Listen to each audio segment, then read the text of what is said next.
Well, good morning and welcome to Cityline. It is great to be in your home. We have a great hour ahead of us. Later on, we'll be speaking with the Boys and Girls Club of South Puget Sound. Their Youth of the Year, 2 of the 5 of them are going to be here. And every time they are on the comfy couch, I leave with such a wellspring of hope in my heart when it comes to, oh my gosh, that's the brilliance that's coming up the mountain. So you'll get to meet them. Symphony Tacoma will be here. Actually, Greg Utz will be here to talk about Tacoma Method, a world premiere opera about Tacoma's past. This is a deep, heady piece of music and inspiration, so you don't want to miss that. Asia Pacific Cultural Center will be here. We're going to talk about Samoa coming up here. And then with me right now, if you saw the wide shot, you know who's with me. And she's one of my favorite people on and off the podium. I'm talking about Mayor Victoria Woodards. Hi, Love Bug. Good morning, love. So good to be here with you. Good to have you here. I'm like, how did we must have won the lottery or something. Oh, you're so kind. Because last I talked with you, you were in Connecticut, then you were in DC, and then I saw you last night in the council, well, Tuesday night council meeting. Yep. And the study session. So you don't stand still for long, do you? We've got work to do. Yeah, We've got lots do. of work to do. So let's talk about that work. When you look back on 2022, what are you really proud of? You know, 2022 was obviously a difficult year for Tacoma, for our community. But even in the midst of the challenges that we faced, there were still some great things to celebrate. Yeah. As I look back at 2022, I still get excited about the appointment of Ogie Diaz to the Tacoma City Council, the first Latina appointed to the council. That also meant that we now have 6 women on the council, the most amount of women in the history. Count them, 6. The majority, 6 women.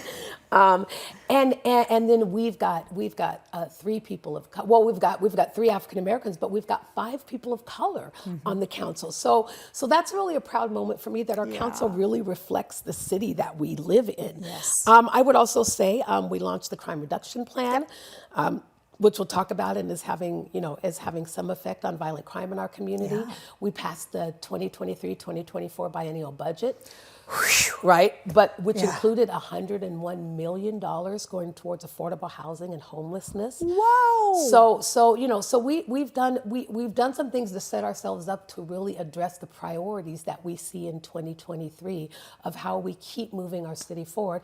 Also recognizing as we still recovering from COVID and all of the effects that COVID has had on our entire community, our residents, our businesses, everyone who lives here. So those are just a couple things that I'm really proud of. I'll just end by saying this. I'm also, as sad as I am that it has ended, our guaranteed income pilot program ended in December, but I'm really proud of the work that we were able to do in 2022 and the lives that we were able to change. And support. So those are just a couple things. Just a couple? Just a couple things that I'm really proud of. And I will say, and I'm really proud that I became the president of the National League of Cities. Thank you. I'm waiting it's in the midst of everything that's going on. Again, it's really hard to celebrate, but you got to celebrate the opportunities, right? Because if you don't, I tell people, if we don't celebrate and see hope, it'll be hard to get out of bed and face the challenges that we face every single day. It does, and you make it look easy, even though it's hard. I've seen the look on your face and council members when we're dealing with very hard humanitarian issues that don't have a one-size-fits-all answer. What are you going to carry over, Mayor Woodards, when you think about, because you just gave us such an introspective answer, so I know there's some things that you've looked at that said, we're going to really, or this is really not going to be an issue, or we're going to treat it differently in 2023. Yeah, Amanda, we just had our council retreat, which is a time for us to get together and really talk about what we want to focus on. We've passed the budget, and the budget really, the money that is in the budget, when you look at how it's being spent, really prioritizes what our priorities are. And of course, the largest part of our budget goes to public safety. That's right. And so that's remains a huge priority for us, having hit the highest number of homicides in 2022. And so really focused on crime in our community, violent crime, but then, petty crime, break-ins, robberies, all of that. So still focused on that. And then, as I was just driving here this morning, just the continued uptick of people who are homeless in our community. Oh, I know. And I just talked about the $101 million that we're spending in that area. So at the retreat, I was really, it was really heartening to see the whole council coalesce around the same priorities. We may have a few differences in how we address the priorities, but the priorities really are the same. And so as we think about crime, we think about homelessness, affordable housing. Yes. We think about workforce and jobs, the environment. So we are really coalesced around the same issues, and so that gives us hope, because then we're all rowing in the same direction. Exactly. And there's something about a retreat environment where, I saw a picture of you at the retreat and you looked like a teenager. Because you had this look in your eye like you were really deeply listening and also connecting something that had triggered a past memory, or there was a familiarity. And I'm like, they are really digging in deep on this retreat. It's like, man, they have locked themselves in and they're getting stuff done. Absolutely. And we had all of our directors there, and a few members of the public, Yay! a few members of our community who came in, because it is open to the public. So it was a really good time for us. It's good to sit down around a table Yes. together, and have good conversation about what we need to be focused on as a council. Yes. This year you have brought, and last year, so much notoriety and spotlight to Tacoma, because you're serving the national role as president of the National League of Cities. And no, that's not a Marvel cartoons movie. No. This is something that you've been doing for quite some time. Congratulations. Thank you. So what efforts are you leading within the mayor circles that will help Tacoma? Well, what I'm using the national platform for, right? Because it does create an opportunity for not just for Tacoma, but for Washington State. But as I took on this role, I really wanted to focus on some things that could help Tacoma, because part of this national profile is really the ability to advocate on behalf of cities, towns, and villages across America with the issues that we're facing. So obviously the first thing I dug in on was affordable housing. Yep. And so we have a partnership with the American Planning Association, and we'll be going across the country starting, I believe, late spring, mid to late spring, and we'll be having regional convenings around solutions to affordable housing in all communities, and we'll be hosting these regional convenings, and it will result in a national convening. And so with that, we get to work with our national partners like Housing and Urban Development, or HUD, Housing and Urban Development. I was like, all these acronyms in our lives, right? Yes. So we'll get to work with them on what cities, towns, and villages need, including Tacoma and Washington State. So really looking forward to those convenings and finding best practices, and knowing that every city is suffering from not having enough affordable housing.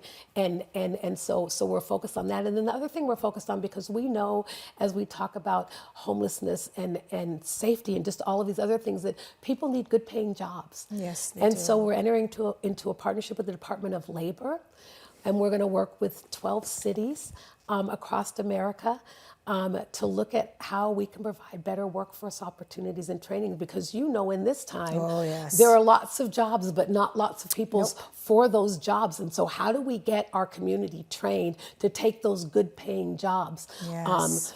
So that's something I'm also very excited about, and hopefully working with the Department of Labor, that also then again gives us an opportunity to shape and advocate for national programs that can change local situations. So really excited about that as well. So that's what I'm using my platform for. And then I'll just add really quickly that we've also, with that, have been having these convenings around the country, learning from each other about how to address violent crime in our communities with other mayors, because I recognize that nobody cares what's happening in other cities.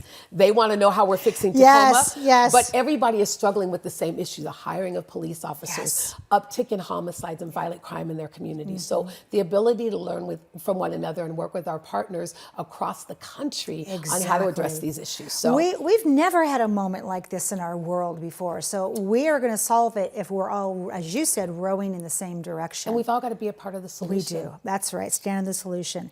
Last few minutes here, I want to talk about you're getting ready to host the State of the City address on March 16th. Yay. I love it when you do this.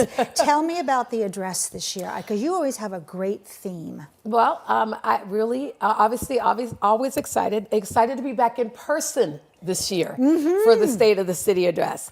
And so really thrilled about that. This year it's going to be at Mount Tacoma High School. Right in my neighborhood. Your neighborhood. My neighborhood. Now it's not Lincoln. It's not Lincoln. It's Lincoln not an Heights. A. But so I got to hold my L up. That's right. But certainly excited to be on the south end and be hosting it at Mount Tacoma. It'll we're going to talk about the challenges. We're going to acknowledge that our community has challenges, but we're also going to talk about what we have to look forward to and how we can all work together to make Tacoma really be the city of destiny. Obviously, it's always a time that I unveil our Tacoma Reads book, and so that's always exciting. But just really looking forward to getting together again in person and talking about how we move our city forward and what we're going to focus on as a city together. And then there's always some exciting announcements. All right. Play a game with me. Okay. Oh, Lord. Close your eyes. Okay. We have to see you close your eyes. Okay. Okay, close Eyes your closed. eyes. All right, flash forward 1 year in our city from now. What do you see? I see a couple of things. One, I see less encampments in our community. Yep. I see more housing. I see more sheltering opportunities, recognizing that sheltering is not the answer, but is a part of the transition. I see homicides way down. Yes. I see people being out and feeling safe again in this community. I see guaranteed income moving from a local conversation to a national conversation. And I see people happy. Yes. I think about this time, a year from now, we'll still be kind of in winter, but I see people smiling and happy and excited to live in this great city. And I see that you and your team are doing an amazing job, so thank you. We can't get you all on the couch at the same time, but the messages that we get every week of standing in the solution are really heartening. So thank you so much for your leadership. Thank you. Honor to serve.